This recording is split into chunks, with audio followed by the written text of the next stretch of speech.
আসসালামু আলাইকুম, আমি ইঞ্জিনিয়ার এস মারুফ।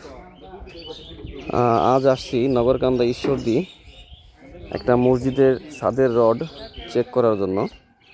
তো এই ডিজাইনটি আনুমানিক 6 মাস আগে ডিজাইনটি করেছিলাম। তো আজকে এখানে আসি, এখানকার যা মসজিদের যে কর্তৃপক্ষ আমাকে ফোন করে এবং ফোন করার পরে বলে সাইটটাকে ভিজিট করার জন্য। তো এখানে এসে যে মেজর কয়েকটি ভুল, যেটি আসলে কোনোভাবেই গ্রহণযোগ্য না, হ্যাঁ, সেগুলি আমাদের চোখে পড়ে। যেমন ধরেন, প্রথমত দেখেন এখানে যে কলাম এবং বিমের যে একটা কানেকশন, এই কানেকশন এর বাইরে দিয়ে রডগুলি পাস করছে। শুধু তাই নয়, দেখেন এখানে যে এক্সট্রা যে টপ রড, এগুলির কোনো মাপ ঠিক নাই। সবথেকে বড় একটা মিস্টেক, প্রত্যেকটা বিমেরই সেম একই প্রবলেম। কোনো এরকমভাবে এই কলামের মধ্যে দিয়ে কোনো রড যায় না। ইভেন এরকমভাবে আপনার এক্সট্রা টপের রডগুলাও কোনো মাপ ছাড়া আর কি দিয়েছে। এবং তাই না, ডিজাইনের দেওয়া হয়েছে 10 মিলি রড এরকম রিং বা স্ট্রাপ হিসাবে ব্যবহার হবে, এইখানে 8 মিলি রিং ব্যবহার করা হয়েছে। অর্থাৎ এখানে যে প্ল্যানের যে নিয়ম বা গাইডলাইন দেওয়া হয়েছিল সেটা কোনোভাবে রক্ষণাবেক্ষণ হয় নাই। শুধু তাই নয়, এখানে যে ক্লিয়ার কাভার থাকতে হয় বা মাটাম থাকতে হয়, কোনো কিছুই এখানে দেয় নাই। হ্যাঁ, ইভেন ছাদের এক্সট্রা টপ রডেও এরকমভাবে 8 মিলি রড ব্যবহার করা হয়েছে। দেখেন 8 মিলি রড এখানে ব্যবহার করা হয়েছে। তো পুরো প্রজেক্টেই এরকম বড় বড় ভুল আছে। যেমন আরও ভুল, তার মধ্যে আর একটা ভুল হচ্ছে, এইখানে দেখেন একটা কলামের রড এখানে এসে শেষ হয়ে গেছে এবং এখানে আর একটা ল্যাপিং দেওয়া হয়েছে। এখানে ল্যাপিংয়ের পরিমাণ ঠিক নাই। শুধু তাই নয়, এখানে যখন কলাম খাড়া করা হবে, আবার ল্যাপিং দেওয়া হবে। অর্থাৎ একটি কলামে প্রায় 2 থেকে 3 বার ল্যাপিং হবে। এটি কলামের জন্য খুবই বিপজ্জনক।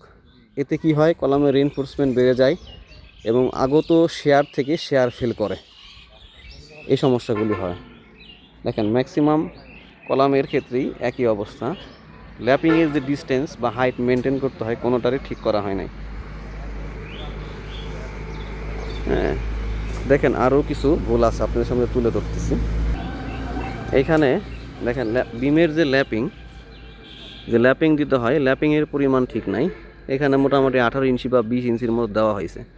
প্রথম কথা, বিমের ল্যাপিং তো কখনোই এই টেনশন জোনে আসবে না, উপরে টপ রডে। এটি আসবে হচ্ছে বিমের ঠিক মিডিল পয়েন্টে। মানে উপরের রডে যদি কখনো ল্যাপিং লাগে, সেই রডের ল্যাপিং পড়বে বিমের মিডিল পয়েন্টে। এবং নিচের রডে যদি কখনো ল্যাপিং লাগে বা জোড়া লাগে, সেক্ষেত্রে দিতে হবে টেনশন জোনের নিচের দিকে। এখানে সম্পূর্ণটাই ভুল হয়েছে।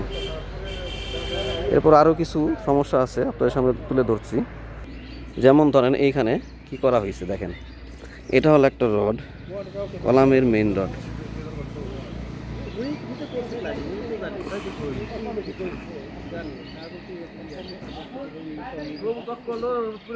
এখানে একটি রড, দেখুন এটির ভার্টিক্যালি যে রডটা স্ট্রেট থাকার কথা সেটি নাই, সেটিকে বেন্ড করে বাঁকা করে এরপরে কাজ করছে। অর্থাৎ কোয়ালিটি ইজ টোটালি জিরো। হ্যাঁ, টোটালি। শুধু তাই না, দেখেন আর একটা বিগ মিস্টেক। হ্যাঁ,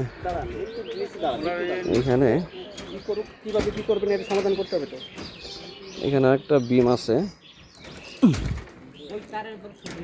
হ্যাঁ, এইখানে যে বিমের লেন্থ এবং ওয়াইড দেওয়া হয়েছে, এখানে কি টাইপের বিম যে দিছে আসলে এটা বোঝা মুশকিল।